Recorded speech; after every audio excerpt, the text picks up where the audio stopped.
Everyone talks about South Korea being the standard. Today, we will have done more than twice the per capita rate of testing that was accomplished in South Korea. No matter how you look at it, America is leading the world in testing. I understand that politicians are going to frame data in a way that's most positive politically. Of course, I don't expect that from admirals. But yesterday, you celebrated that we had done more tests and more tests per capita even than South Korea.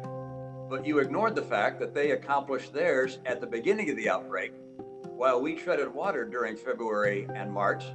And as a result, by March 6th, the U.S. had completed just 2,000 tests, whereas South Korea had conducted more than 140,000 tests.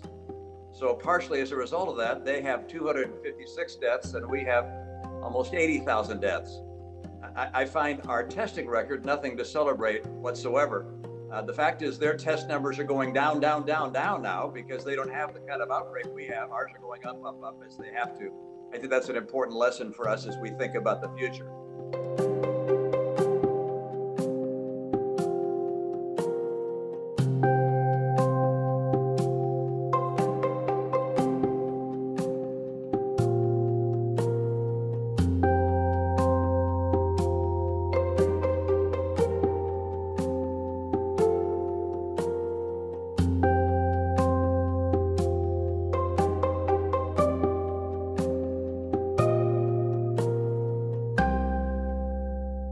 South Korea is testing 15,000 people a day.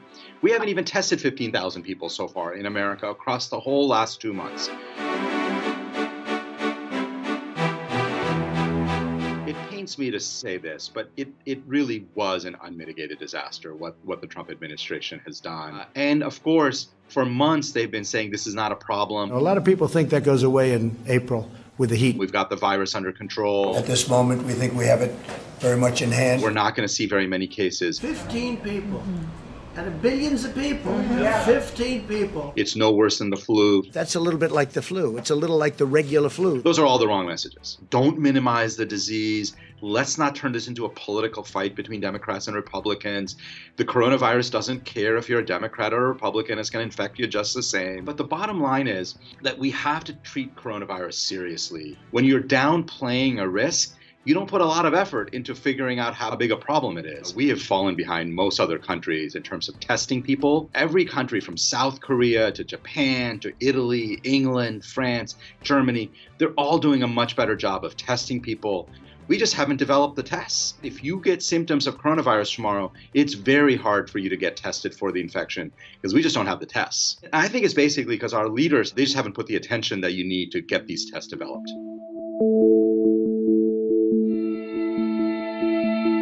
I'm not a partisan. My feeling is, as a public health person, when our political leaders drop the ball, whether they're on the left or the right, it's up to people like us to call them out on it. If we do nothing, we're on the same path as Italy, and we're going to be there in 2 weeks.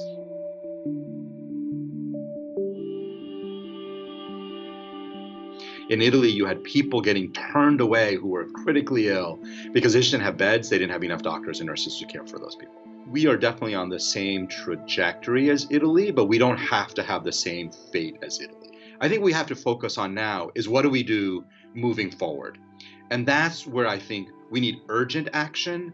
And I think there's a lot we can do as a community, as a country, to get through the next phase. And that's why we're implementing all these social distancing measures like canceling sporting events and concerts and shutting down schools. If we don't do anything, if we just go back our daily business, go to concerts, go work, go to school, do everything the way we were doing 6 months ago, we're likely going to see a big spike in cases.